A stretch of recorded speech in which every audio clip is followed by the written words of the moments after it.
So I ordered 2 of these kits. They have some pie cuts and some filler rod and some flats in there. And I also ordered some supplies just for this. Files and some stainless brushes. They've never been used on anything. And let's see what we got. I have no idea what's in store because first time. Even comes with a recommendation sheet on what we should do. So, all right, so before we start welding that, I'm gonna build a little purge box because you have to back purge on titanium and stainless. Titanium is a reactive material, so let's build this little purge box. I'll fast forward so it doesn't take too long.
All right, so it's really down and dirty.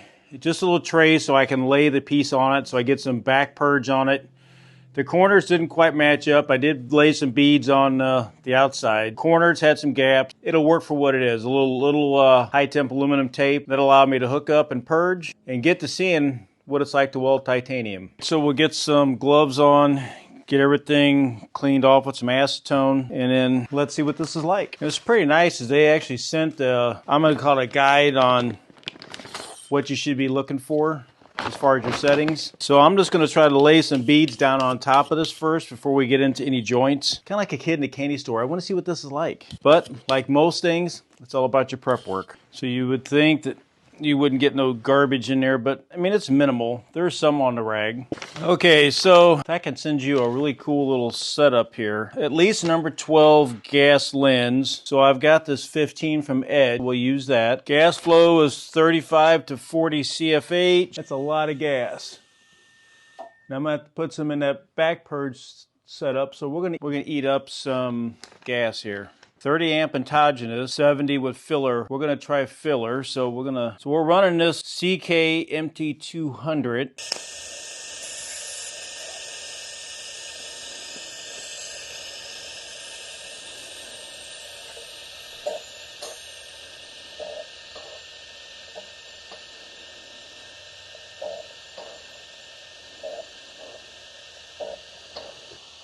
Okay, I see now what everybody tells me, it's very sticky. Definitely wants to grab the wire, then I pulled up, so then I stuck it to the tungsten. So I'm gonna have to put something on it to help hold it down. So I can definitely see where I started. I pulled off way too soon. But the second string I went through, I actually held it on for a while and let it really get shielded with the argon real well. That's why we got that nice silver still versus all the color. So far, it's pretty cool though. But if you're not right on that leading edge when you dab, if you're off at all, it doesn't suck over, it just sticks to filler.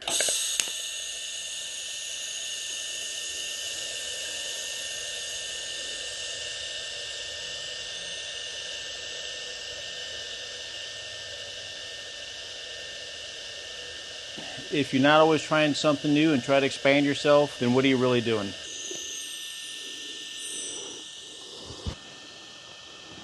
A lot of post flow, so I'm at 20 seconds. So one thing I can see real quick is that after you dab, you definitely need to keep the filler into the argon shield, if you will. If you tilt it back too much, you'll stick the filler to the base. All right, so let's try this again. So I sealed up the outside with tape, taped it in real good. It's been purging now for about 10 minutes on about 10 CFH. All right, so that was the first go at titanium. And once I kind of figured out the purge a little bit, as you can see here, The last ones I did where I really taped up and made the purge work, the backside welds look a lot better. The ones where the purge, well, it didn't work at all, well, it looks horrible. Let's just call it what it is. But once I got the purge under control and started understanding the purge a little bit better, I personally really enjoyed this. So we bought 2 of these kits. I can't wait to dig into the rounds. And we'll just tape the bottoms up. I might get some plugs, but there's a couple different sizes here, so we'll see. But I really want to thank CK Worldwide. So they gave us this MT200 to kind of demo and create some content around. Really nice machine. So it comes with this flex head, and I've never ran one of these flex heads. I've got that swivel lock, really nice, but the flex head is pretty cool too. And with that 5 amp start, where my Miller is a 20 amp start, it's really nice for thin materials. You know, that little write-up they gave you for the titanium was a big help. But you'll see more content coming out for this MT200. Look for more titanium work on the channel as well. I really dig this, and I think there's a big future in this for the channel. If you enjoyed this, please subscribe to the channel. Most people watch and don't. And keep an eye for a full review on this MT200. See you for more cool stuff like this.